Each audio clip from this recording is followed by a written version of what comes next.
नमस्कार साथियों। युवा अपनी राजनीति में पहचान कैसे बनाए, या बोले तो राजनीति में कैरियर कैसे शुरू करें, या राजनीति में सफलता कैसे प्राप्त करें। कुल मिलाकर 100 बात की एक बात कि आप राजनीति में अपनी पहचान कैसे बनाएं या अपनी पकड़ कैसे बनाएं। एक चीज गांठ बांध लो, अगर आपको राजनीति में सफल होना है और आप अपना कैरियर शुरू करना चाहते हो, चाहे आप किसी भी फैमिली बैकग्राउंड से हो, चाहे आपकी राजनीति फैमिली बैकग्राउंड हो या ना हो, आपके पास पैसा हो या ना हो, एक चीज़ अगर आपके पास है तो आप राजनीति में ग्रो कर सकते हो, और वो चीज़ है विचारधारा। राजनीति में आप अगर अपनी पहचान बनाना चाहते हो तो एक विचारधारा को पकड़ो। सोचो कि कौन सी विचारधारा आपको पकड़नी है, जो आपका मन करे वो विचारधारा पकड़ लो। उससे कोई फर्क नहीं पकड़ता कि कोई विरोध करेगा विरोध नहीं करेगा। इंडिया में हर विचारधारा का विरोध किया जाएगा, उससे कुछ भी फर्क नहीं पड़ता। फर्क ये पड़ता कि आप कौन कौन है। आप मेरी बात बहुत गौर से सुनो। एक विचारधारा पकड़ लो और उस विचारधारा के आसपास ही आप लोग घूमो फिरो। अगर उस विचारधारा के संबंध में आपको नॉलेज नहीं है तो उसके संबंध में पढ़ो आप, और जब आप विचारधारा को पढ़ोगे और जानोगे तो आपको पता लग जाएगा, हाँ यार ये विचारधारा मेरे बिल्कुल एग्जैक्ट है। और उसी विचारधारा के आधार पर आप राजनीति करो, उसी मुद्दे को उठाओ, चाहे लोग आपके पक्ष में हो या ना पक्ष में हो, पर उसी विचारधारा को उठाओ। एग्जाम्पल के लिए अब विचारधारा कैसे, जैसे हिंदुत्व की, राष्ट्रवाद की, या भगत सिंह की, या डॉक्टर भीमराव अम्बेडकर की, या बोले तो गांधीवादी।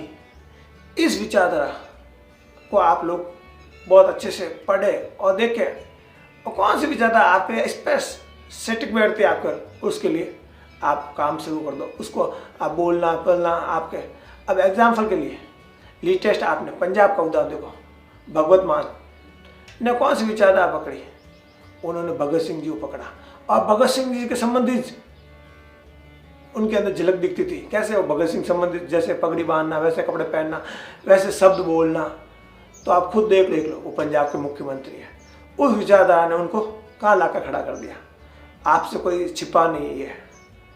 अब आप लोग उससे पर्सनैलिटी उनसे रिलेवेंट करो। अगर आप गांधी की विचारधारा पकड़ रहे हो और आप उस तरह से रहोगे तो गांधी की विचारधारा पकड़ दो। आप गांधी से रिलेवेंट कपड़े तो वैसे चलते नहीं, पर खादी पहन सकते हो आप, जिससे इस पर लोगों को लगे नहीं हाँ ये गांधीवादी है। फिर आप हिंसा ना करो, अहिंसा के काम करो। इस प्रकार विचार, राष्ट्रवाद का मुद्दा पकड़ सकते हो आप, हिंदुत्व का मुद्दा पकड़ सकते हो आप। अगर जिस दिन आपने आपकी एक विचारधारा आपने पकड़ ली, और ऐसा नहीं है कि वो विचारधारा दिखे नहीं, स्पष्ट दिखनी चाहिए विचारधारा। लोगों को जब तक स्पष्ट दिखेगी नहीं तब तक लोग आपके साथ जुड़ेंगे नहीं, और लोग तब जुड़ेंगे जब विचारधारा बिल्कुल स्पष्ट दिखेगी। और स्पष्ट दिखना इतना मोस्ट इंपॉर्टेंट जरूरी है कि आप जिस विचारधारा को अपना रहे हो, अगर वो स्पष्ट दिखती नहीं है तो कोई सेंस नहीं है। तो विचारधारा स्पष्ट दिखनी है। अब आप लोगों का सवाल होगा, मैं तो कुछ हूँ ही नहीं, मैं तो नया शुरू, तो मैं कैसे। आज के तारीख में सोशल मीडिया और डिजिटल मीडिया का युग है। अगर उसका उपयोग कर आप अपनी विचारधारा लोगों तक पहुँचा सकते हो। और सोशल मीडिया में ट्वीट करो, आप फेसबुक पर अपना अकाउंट बनाओ, इंस्टाग्राम पर अपना अकाउंट बनाओ, और यूट्यूब पर अपना अकाउंट बनाओ, और उस पर छोटे छोटे वीडियो क्लिप विचारधारा संबंधी इस प्रकार से फोटो वोटो इस तरह का डालकर आप धीरे धीरे आगे बढ़ सकते हो। और डिजिटल का मीडिया के युग है, उसमें छोटे छोटे पेपरों में आप डिजिटल में, चलो वैसे पेपर में कोई न्यूज छापे, डिजिटल मीडिया के माध्यम से आप छोटे छोटे विचारधाराओं से संबंधित लेख लिख के इस तरह पर करें, इससे लोगों को इस पर लगा हाँ यार। और जब आप अपने एरिया में क्षेत्र में निकलते हो तो उस प्रकार कपड़े देखें, उस प्रकार शब्द बोलोगे तो लोग बोलेंगे ये तो यार वो सब भगत सिंह का भक्त है।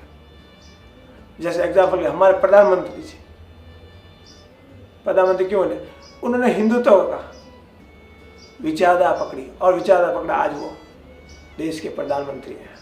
तो आप लोग भी एक विचारधारा पकड़ो और विचारधारा को फुल फ्लैशमेंट के साथ काम करो। राजनीति में आपकी पहचान, पकड़, सब कुछ वो विचारधारा आपको दिलाएगी। इसी के साथ जय हिंद, जय भारत।